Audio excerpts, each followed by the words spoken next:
Bale, itong pinuntahan namin, isa ito sa pasyalan dito sa Miri. Tawag dito is waterfront. Maraming tao dito tuwing gabi kasi malamig siya, mahangin. Tapos diyan sa mga gilid may mga restaurante na makakainan. Medyo may amoy yung hangin, siguro dala nung gawa ng tubig. Medyo may amoy siya. Pero carry lang naman, kahit papaano, maganda pa rin mamasyal sa gabi, lalo na pag maraming tao, marami kang makikita.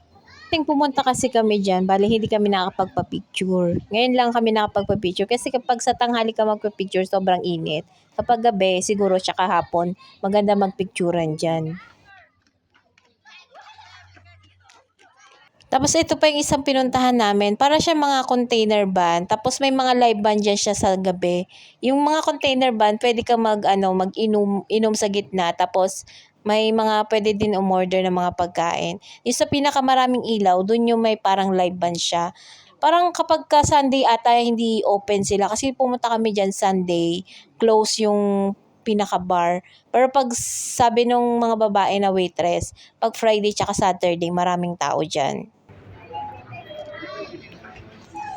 Tapos kumain lang din kami dyan, yung umorder kami ng seafood, yung may mga crabs, tahong, parang butter shrimp, mga ganyan. So ito pa yung isa namin pinuntahan sa Times Square naman yan. Bale ito yung pinaka last day na namin dyan. Sunday na yata yan kasi kinabukasan Monday umuwi na kami. So namasyal muna kami dyan. Pag pumasok ka sa loob, para ka na sa BGC kasi apakaganda niya. Dito ka, Adam, oh. Dito ka sa tabi ng papa nila. Sige na, picture na. Adam. Tignan mo, oh. O, di ba may pa-lantern pa talaga diyan. So, lakad-lakad muna kami papasok sa loob. Sa mga banda-bandang gilid diyan, meron din diyan mga bar. Tapos may inakyat pa kami diyan na isa sa pinakataas.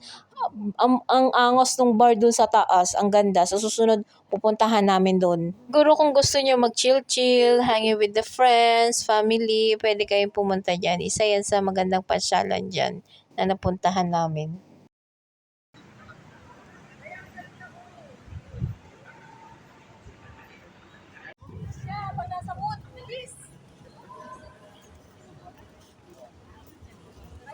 Smilan mo si papa.